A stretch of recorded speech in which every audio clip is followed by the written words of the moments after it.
नमस्कार विद्यार्थी मित्रांनो, तुमचं स्वागत आहे G2 आयुर्वेदा या यूट्यूब चॅनलवरती। आज आपण द्रव्यगुण विज्ञान विषयातील नागकेशरी द्रव्य बघणार आहोत। तर सर्वात अगोदर आपण नागकेशरचं लॅटिन नेम बघूया, ते आहे म्युसिया फेरा।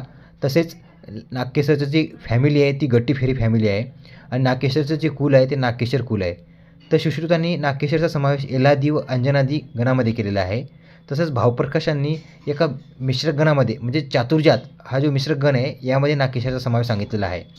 तसेच आपण आता या नागकेशरला मराठीमध्ये नागचाफा असं म्हणतो। आता आपण काही महत्त्वाची पर्यायी नावे बघू नागकेशरचे। त्यामध्ये सर्वात अगोदर नागपुष्प, त्यानंतर कनक, त्यानंतर कांचन आणि हेमपुष्पक हे नागकेशरचे काही महत्त्वाचे पर्यायी नावे। आता आपण नागकेशरचं स्वरूप बघूया। नागकेशरचे वृक्ष असतं ते मध्यम उंचीचं, ते हिरव्या पानांनी भरलेलं, कोवळ्या त्याला फांद्या असतात, यामधून पिवळट हिरव्या रंगाचा असा डिंक बाहेर पडत असतो। तसेच नागकेशरचे जे पत्र असतात ते 5 ते 15 सेंटीमीटर लांब व भाल्याच्या आकाराचे असतात। आता भाला तर आपण सर्वांनी बघितलेलं असेल, त्या आकाराचे त्याचे पत्र असतात। आता नागकेशरचे जे पुष्प असतात ते पांढरे व 4 पाकळ्याचे, सुगंधी आणि त्यात पुंकेशर पिवळ्या रंगाचे असतात। पुंकेशर किंवा स्त्रीकेशर हे आपण नावे ऐकलेलीच आहेत, जसे की अँड्रोशियम, गायनोशियम, त्यामधलंच एक पुंकेशर हे पिवळ्या रंगाचे असतात। त्यानंतर नागकेशरचं जे फळ असतं ते लांब, अंडाकार, भुरकट रंगाचे, त्यात 1 ते 4 बियांनी युक्त असतं। त्यानंतर आपण आता नागकेशरचं बीजमज्जा बघू की त्याच्या बीजमध्ये काय असतं। ती मांसल असते व तेलयुक्त असतं। वसंत ऋतूत नागकेशरला फुले येतात व त्यानंतर शरद ऋतूमध्ये त्याला फळे लागतात। आणि नागकेशरचं जे उपयुक्त अंग आहे ते म्हणजे पुंकेशर म्हणजेच अँड्रोशियम, हे सर्वांनी। त्यानंतर आता नागकेशरचे काही महत्त्वाचे आपण भेद बघूया। त्यामध्ये नागकेशरचे सर्वत्र आढळतात ते 2 भेद, ते पण वर्णानुसार येतं, म्हणजे त्याच्या कलरवरून त्याला ते भेद आलेले आहेत। तर त्या सर्वात अगोदर तांबडा आणि दुसरा आहे काळा। तर जे तांबडा नागकेशर असतं त्या नागपुष्पाचे पुंकेशर आणि गुणक्रमाने तो श्रेष्ठ असतो। तसेच जो काळा नागकेशर आहे ते पुन्नागाचे पुंकेशर असतं आणि ते गुणक्रमाने कनिष्ठ, आणि हे नागकेशरचा प्रतिनिधी म्हणून वापरलं जातं। तसेच नागकेशरची जी उत्पत्ती आहे ती महाराष्ट्रामध्ये सर्वत्र दिसते, कोकणामध्ये असते, नेपाळ, हिमालय, दक्षिण भारत आणि अंदमान या ठिकाणी पण प्रामुख्याने नागकेशर आढळतो। तसेच आता रासायनिक संघटन बघू नागकेशरमधलं। तर पुंकेशर जे आहे त्याच्यामध्ये मिसुया फेरॉन अल्फा आणि बीटा हे असतात। त्याच्या बीजामध्ये मामिसेन 70% असतं। तसेच मिझॉल, मिसॉन हे जंतुघ्न द्रव्यसुद्धा असतात। आता नागकेशरचा सर्वात महत्त्वाचा पार्ट म्हणजे त्याचा रसपंचक बघूया। तर नागकेशरचा रस जो असतो ते कशाय तिक्त असतो, त्याचा विपाक कटू असतो, वीर्य उष्ण असतं आणि त्याचे जे गुण असतात ते लघु व रुक्ष। तर या लघु व रुक्ष या गुणांनी नागकेशर वातकर असतं। तसेच विपाक कटू आहे त्यामुळे कफघ्न असतं, कशाय तिक्त रसाने ते पित्तघ्नसुद्धा असतं। आता नागकेशरची काही प्रमुख कार्य बघूया। तर नागकेशर हा रक्तातिसार, रक्तार्श, रक्तप्रवाहिका यामध्ये उपयोगी असतो। तसेच आमपाचन व रक्तसंग्राही म्हणून सुद्धा प्रदारात वापरतो। आमाचं पाचन करतं आणि रक्ताचं संग्रहण करतं, म्हणून स्त्रियांमध्ये जो प्रदार होता श्वेतप्रदार, रक्तप्रदार, यामध्ये सुद्धा नागकेशरचा प्रामुख्याने उपयोग केला जातो।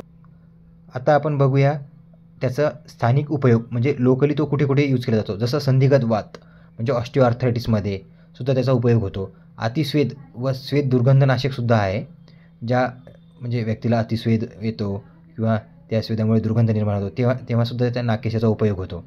तर आता नागकेशरचे आपण हे बघितले बाह्य प्रयोग काही, तर त्याच्या अभ्यंतरतः काय कार्य आहे हे बघू। तर अन्न व पुरुष व जे स्रोतस आहे याच्यामध्ये नागकेशरचा उपयोग होतो।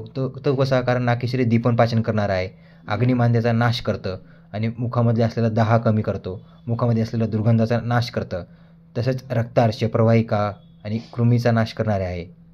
आता प्राणवायूमध्ये, कारण नागकेशर जे आहे ते आपण बघितलं की पित्त आणि कफघ्न आहे।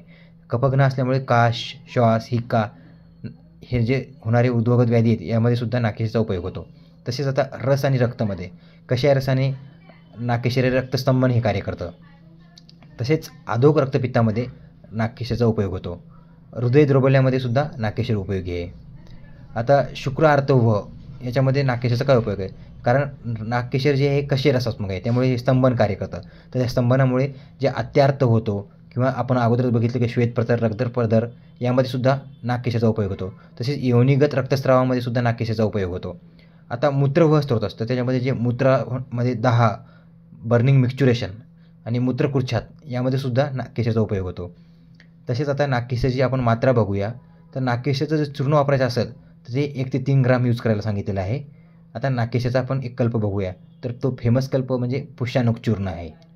आता हे बघितले आपण नागकेशराचे काही उपयोग, त्यानंतर आभ्यंतर उपयोग बघितले, नागकेशराची मात्रा बघितली, त्यानंतर नागकेशराचा जो फेमस कल्प आहे पुष्यानक चूर्ण तो सुद्धा बघितला. आता आपण नागकेशराचे काही आमयिक प्रयोग बघूया. तर त्यामध्ये सर्वात अगोदर स्वरभेदामध्ये नागकेशर व जी खडीसाखर असते ती तोंडात धरायला सांगितलेली आहे. त्यानंतर रक्तप्रदरामध्ये नागकेशर चूर्ण तुपात भिजवून सकाळ संध्याकाळ सेवन करायला सांगितलेलं आहे. आणि रक्तसंग्रहणीवर नागकेशराचं जे चूर्ण आहे ते तुपात भिजवून त्याची वटी तयार करून सेवन करण्यास सांगितलेली आहे.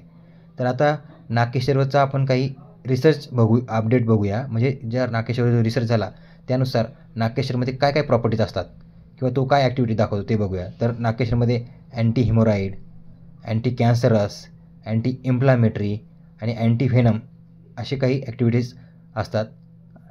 तर अशा प्रकारे आपण हे नागकेशर द्रव्य बघितलेलं आहे.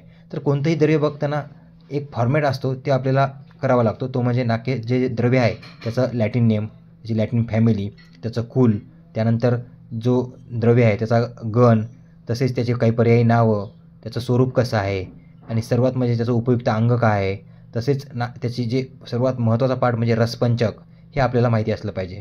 त्यानंतर त्याचे काही आभ्यंतर व बाह्य कार्य, त्यानंतर त्याचे आमयिक प्रयोग, एखादा 2 त्याचा कल्प, तसेच त्याच्यामध्ये काय रिसर्च अपडेट आहेत.